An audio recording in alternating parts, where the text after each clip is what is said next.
So I just want to be clear that this thing overall that we're doing here, it's low probability of working. There are like a lot of steps over time, but there's a world in which it is like totally necessary to solve alignment. And if we live in that world, then if you don't at least set out to try to do this, then you don't solve alignment. And so that's why we think it is potentially extremely important to figure out how to do whatever it takes to make this happen. So what it is, as you guys know from yesterday, is open source BCI operating system. And it's interesting to consider that if something like this is not built, the default path for humanity is just there's a real possibility of a very, very high S risk, suffering risk, that we'll all be like, AGI will accidentally or intentionally tile the universe with experiences of extreme suffering.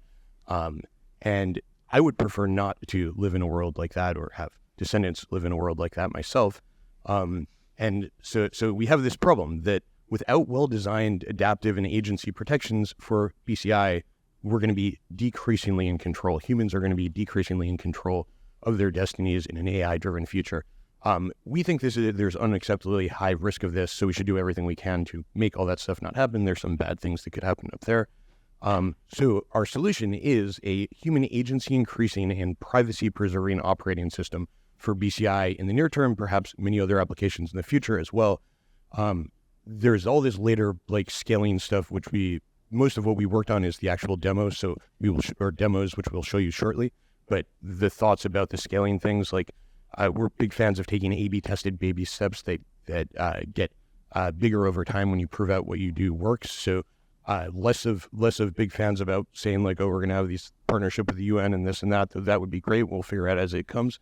But generally, what we think would make the most sense is have a set of standards and a standards body managed by experts in neuroscience, AI ethics, data privacy, have academic and private partnerships that drive a lot of value to partners, software supported and initially built by Diogo and my company, AE Studio, plus the open source community, which gets around a couple big failings. One is profit-driven institutional failings, and the other is academic failure modes. Which is the problem with that sort of explains why something like this has never been done to success so far. So I'll mention like the company that we run. It's basically a bootstrap profitable first AI product development and software consulting company. And we created it in the first place to create capital, to create our own agency increasing internal startups, to create yet more capital to build maximally agency increasing BCI without profit motive. And that worked better than we expected, and then we grew to over 150 people full-time, sold our first startup, and built a strong reputation in machine learning and BCI.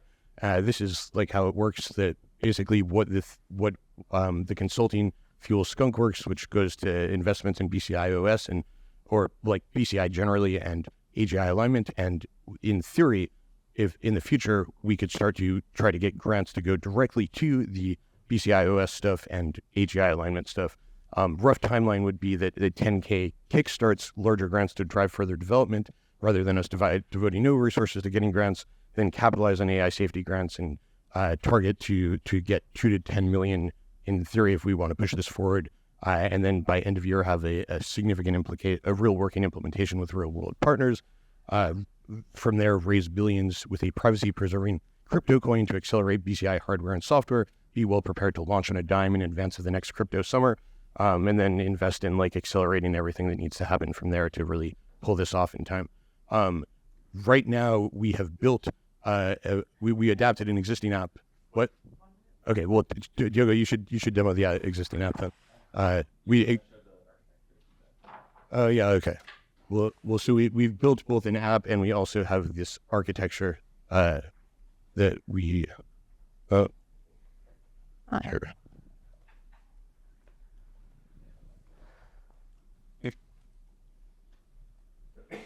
Cool.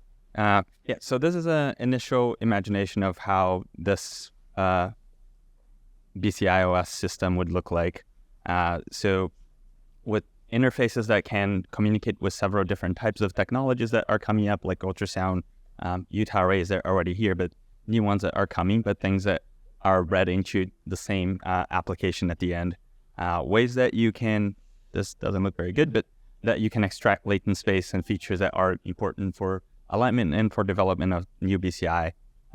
Everything that goes out of this system goes through privacy layer. So we have models that can do mental state modeling, but also locally, but also using things like federated learning to have a global model that's updated through privacy preserving methods.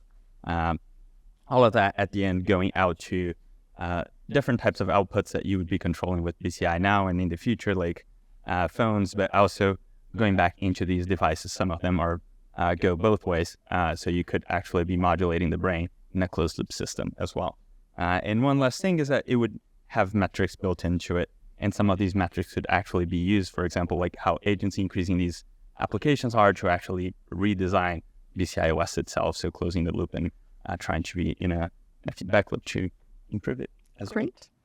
And judges, do you have any questions on this? Say more about the privacy preserving crypto coin.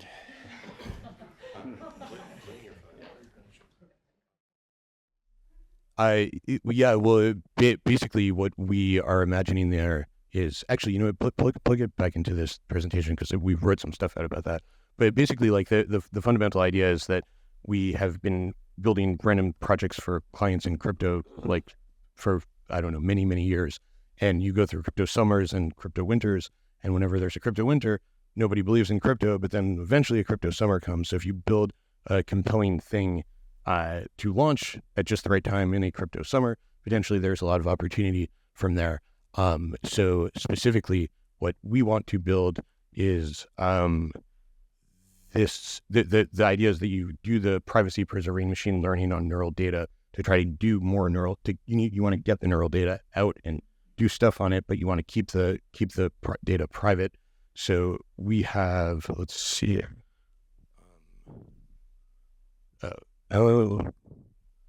there's a whole slide about it somewhere. I don't know. Anyway, we're doing cool stuff with homomorphic encryption and zero knowledge proofs and stuff, which seems pretty promising.